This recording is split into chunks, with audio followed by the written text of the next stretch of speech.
তো উদাহরণ 10 একটি সৃজনশীল প্রশ্ন দিয়ে দিয়েছে। সৃজনশীল তোমরা তো আগে কখনো করো নাই, এখন ফার্স্ট।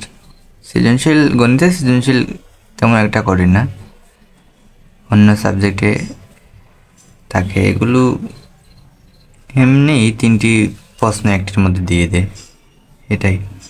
তো এখানে 159টি আম প্রথম জুড়িতে আছে, 159টি আম। দ্বিতীয় জুড়িতে আছে 227টি জাম। তৃতীয় জুড়িতে আছে 401টি লিচু। এখানে প্রশ্ন করা হয়েছে 159-এর অর্থাৎ প্রথম জুড়ির গুণনীয়কগুলো নির্ণয় করে মৌলিক গুণনীয়কগুলো আলাদা করো। তো গুণনীয়ক নির্ণয় করে মৌলিক গুণনীয়কগুলো আলাদা করতে বলা হয়েছে এখানে। তো 159কে গুণনীয়ক বের করলে 159-একে 159 আবার 3 দিয়ে যায়, 3 53 হয় 159। তো এর গুণনীয়কগুলো হলো 1, 3, 53 আর 59। 1, 3, 53, 59। এদের মধ্যে মৌলিক গুণনীয়ক হলো 3 ও 53। 3 ও 53 হলো মৌলিক গুণনীয়ক। অর্থাৎ এই যে 1 আর এই সংখ্যাটি মৌলিক গুণনের সময় ধরা হয় না, আমরা আগে দেখেছি। এই শেষ ক নাম্বার। খ নাম্বার, যদি 9টি আম, 7টি জাম, 1টি লিচু পচে যায় তবে অবশিষ্ট ফলের সংখ্যা লসাগু ইউক্লিডীয় পদ্ধতিতে নির্ণয় করো। 9টি আম পচে যায় যদি, তাহলে তো পচে যাওয়া মানে কি? নষ্ট, বাদ যাওয়া। তো আমরা 159 থেকে 9টি বিয়োগ করব, জাম থেকে 7টি জাম বিয়োগ করব, এরপরে লিচু থেকে 1টি লিচু বিয়োগ করব। তো এই দেখো এখানে তারা প্রথম জুড়ি থেকে ভালো আমের সংখ্যা অর্থাৎ 9 বিয়োগ করছে, 7 বিয়োগ করেছে, 1 বিয়োগ করেছে। বিয়োগ করার পর এই সংখ্যাগুলো পাওয়া গেল। এখন এই সংখ্যাগুলো লসাগু বের করতে বলা হয়েছে। সুন্দর প্রশ্ন। এই দেখো লসাগু কীভাবে বের করছে? ইউক্লিডীয় পদ্ধতি তো পারো, এল আকৃতির টান দিয়ে। তো এটি 2 দিয়ে যায়। তো 2 দিয়ে যাওয়ার পরে এই হলো মৌলিক গুণনীয়ক। লসাগুর ক্ষেত্রে সব মৌলিক গুণনীয়কগুলো গুণ করতে হয়। গসাগুর ক্ষেত্রে এই পর্যন্তই। তো এখানে লসাগু বের করতে বলা হচ্ছে। তো লসাগু সব কয়টি মৌলিক গুণনীয়ক গুণ করার পর হলো 1320, অর্থাৎ এই সংখ্যাগুলোর লসাগু হলো 13,200। আচ্ছা, গ নাম্বার প্রশ্ন কি বলা হয়েছে একটু দেখি আমরা।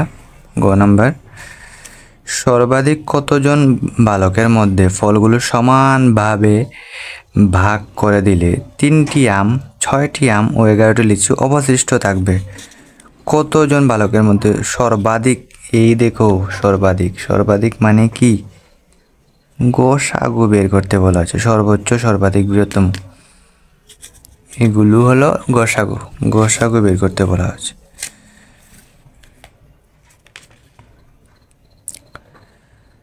তো 3টি আম এবং 9টি জাম ও 11টি লিচু অবশিষ্ট থাকবে। তো আমরা গসাগু বের করতে হলে তো অবশিষ্ট থাকলে হবে না। তো আমরা এই 3টি আম, 6টি আম এবং 9টি আম যদি আমরা বিয়োগ করে নিই আগে, তাহলে তো আমাদের আর অবশিষ্ট থাকবে না। তো এই দেখো এখানে তারা আম থেকে 3টি, জাম থেকে 6টি, 11টি বিয়োগ করছে। বিয়োগ করার ফলে এই নতুন সংখ্যাগুলো পাওয়া গেছে।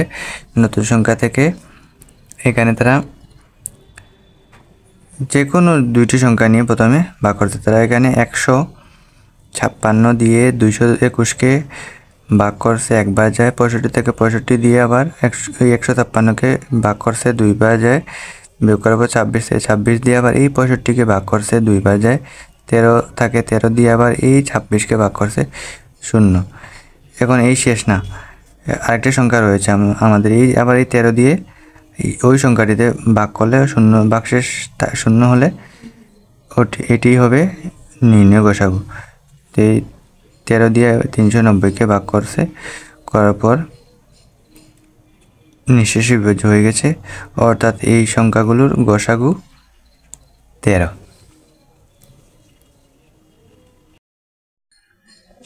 এখানে একটি বিকল্প পদ্ধতি দেওয়া হয়েছে। বিকল্প পদ্ধতি ভাগের পদ্ধতি ছাড়াও, অর্থাৎ এই ইউক্লিডীয় পদ্ধতির মতো, প্রথমে 256-কে 2 দিয়ে ভাগ করা হয়েছে, 156-কে 2 দিয়ে ভাগ করা হয়েছে। এরপর অর্থাৎ এগুলোর মৌলিক গুণনীয়ক বের করছে, 156-এর মৌলিক গুণনীয়ক 2, 2, 3 আর 13। এরপর আবার 221-এর মৌলিক গুণনীয়ক বের করছে, বের করার পর 13 আর 17 থাকে।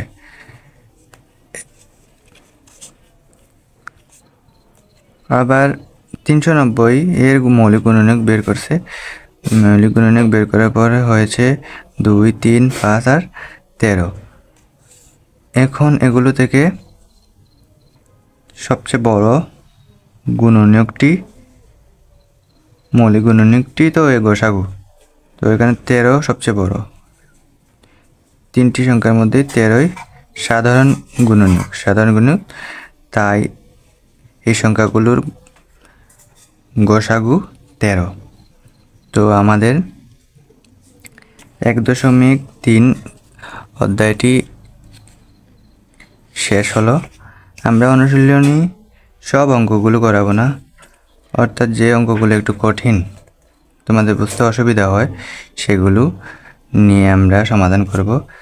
আর এই চ্যাপ্টারে যে অঙ্কগুলো, অর্থাৎ চ্যাপ্টারে যে অঙ্কগুলো আমরা করেছি, এই অঙ্কগুলোর মতোই অনুশীলনীতে দেওয়া আছে, তোমরা প্র্যাকটিস করবে।